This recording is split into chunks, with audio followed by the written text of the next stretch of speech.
Yamaha had debuted the XSR 1.5 in the international market 6 years ago. And since then, the question has been asked, when is this motorcycle coming to India? Well, the wait is finally over because Yamaha India finally thinks that India is ready for this motorcycle. Now, we have had the FZX in the market which harks on the ethos of the XSR, but honestly, it doesn't quite make that cut. Now, the XSR 155 is based on the platform of the R15 and the MT-15, offering a similar kind of performance and that package, but with a retro sporty appeal. Now, we spent some time with this motorcycle and we have come up with 3 questions that we would like to answer in this video. First is, what all is good on the XSR 155 and what all is not? And the second question is, how relevant is this motorcycle still in today's market, and how does it stack up against its rivals in terms of its pricing and displacement? And the third question is, what kind of rider is this motorcycle meant for? Now we're going to answer all these questions in this video right till the end. But if you are new to our channel, do consider subscribing to Car and Bike for the latest news, reviews and updates from the world of cars and bikes from Car and Bike.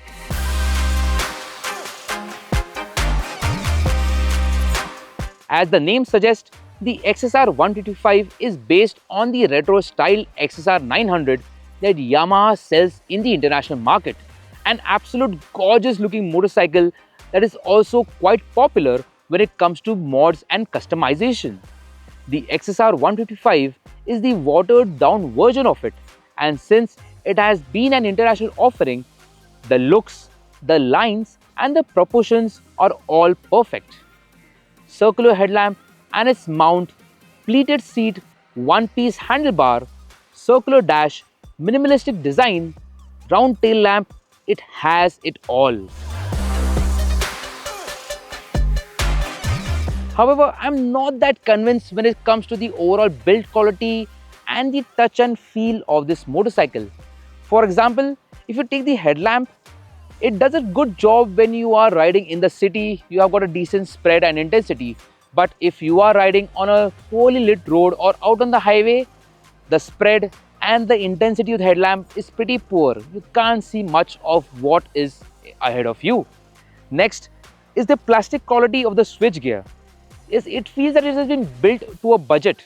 It is functional but lacks the finesse, or it lacks the kind of quality that Yamaha is known for. And with that, it comes to this button, the pass button, which has been integrated with the beam select button. So instead of having the conventional button for the pass in front, it has been integrated with the button over here. And it is quite awkward that you have to do that while you're riding. You have to take your thumb off the handlebar. Next, I absolutely have no clue why Yamaha has opted to switch the positioning of the turn indicators and the horn. On multiple occasions, through all the time that I was riding the motorcycle, I ended up pressing the horn instead of using the turn indicators, and I wanted to use the turn indicators, I was pressing the horn. So I don't see what's the benefit of that and how it is adding to any value or making any sense to save money. Well, that's there, and then there's more actually. The engine compartment, for that matter. Yes, it is a liquid cooled motor and it has got a lot of cables and hoses. But retro style motorcycles look a lot more cooler and smarter when this engine bay is nicely tucked and clean. I'm sure Yamaha could have done a nice job wherein you could have, nicely tucked away these hoses and these cables that are jutting out over here. A clean job would have been nice, and if nothing, at least painting the engine block in black with a blacked out theme would have at least hidden all of that. As for the features, the package includes a round LCD instrument console with a retro style and is also Bluetooth enabled for the connected features. The motorcycle has an all LED lighting setup, giving it a retro yet modern appeal. And lastly, the XSR 155 comes equipped with dual channel ABS and traction control, which isn't switchable. Now, the current offerings in the retro space are mostly relaxed with a good focus on comfort. In the case of the XSR 155, this one is a retro sport offering, basically a naked R15 with a retro appeal. So the riding stance is more on the committed side. The foot pegs are rear set, the handlebar is taller but is a bit of a reach to get there, which means shorter riders will have a bit of a challenge to get a good grip of the handlebar. And as far as the seat height is concerned, it is set at 8'10", and for me at 5'7", I am able to comfortably flat foot, but I do feel that shorter riders might have a bit of challenge in getting a firm footing here as well. Powering the XSR 155 is Yamaha's tried and tested, rev-happy and acclaimed 155cc liquid-cooled engine with VVA technology. It is the same motor we know from the R15 and MT-15, refined, high revving and is always eager to perform. The engine has always been one of the strong points when it comes to this platform, as it feels like the perfect blend of power and efficiency. Designed for high revving performance, enjoyed all the more when pushed, only to reward you more riding pleasure, especially when you spend more time in the upper half of the tachometer.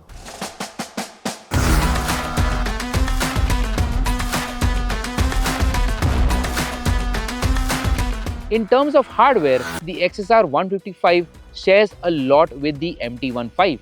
Delta box frame, aluminum swing arm, USD fork and the link type rear monoshock. What changes the experience, however, is the riding position. Compared to the MT-15, the XSR feels roomier, giving you more space to move around. In the city, it's nimble, agile and incredibly easy to filter through traffic. The lightweightness of the motorcycle adds to the sense of confidence, especially for newer riders. Out on twisties, the bike really comes alive. It's engaging, stable and happy to hold a line through corners. Lean angles are respectable, but the stock tires don't inspire a lot of confidence when riding hard. Swapping for better rubber would significantly improve both grip and braking performance. Speaking of brakes, they do the job adequately but lack bite when you start riding in a spirited manner. Along with that, one thing to keep in mind is the ride quality. The suspension setup is on the stiffer side, which is true to the bike's sporty intent. While it is absolutely smooth and nothing to be worried about on smooth roads, but when the roads get bad or when you are dealing with bad surfaces or rough patches or even for longer commutes, it can get a bit tiring. And lastly, the motor's character is the same as the R15 and the MT-15 and it needs to be revved to make the best of it. And as far as the final drive is concerned, you get a 48-tooth rear sprocket which is same as the R15, which is more in tune for top speed.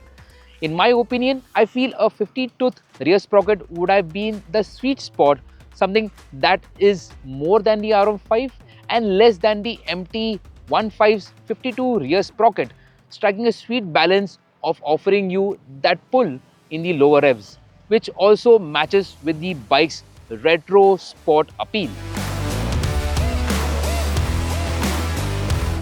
Thanks to its lightweight construction and efficient powertrain, the XSR 155 is also quite frugal when it comes to fuel economy. Having owned a first generation R15 back then, which returned a mileage figure of around 45 kmpl when ridden calmly, with the times, the motor's efficiency has only gotten better, and with the XSR's even lighter curb weight, the motorcycle manages to return close to 50 kmpl when ridden in a relaxed manner, which is actually impressive for a performance-oriented motorcycle in this segment.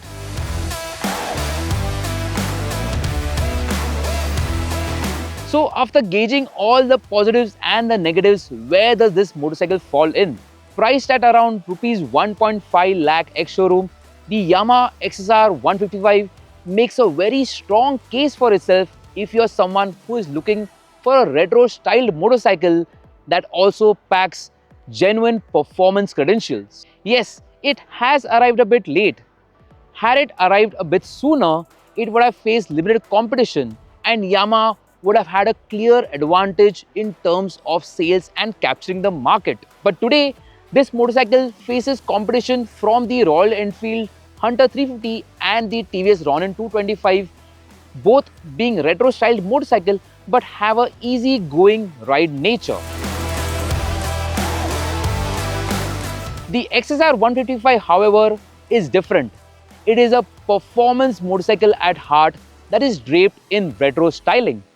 So if you are looking for a motorcycle that looks classic but can be ridden hard, revved to the red line, attacked corners with, and also taken to a racetrack on those weekends, well then the Yamaha XSR 155 makes a lot of sense. I really do hope that this video has been helpful for you, and if that is the case, do consider giving it a like and do share it with your friends who are considering to buy this motorcycle.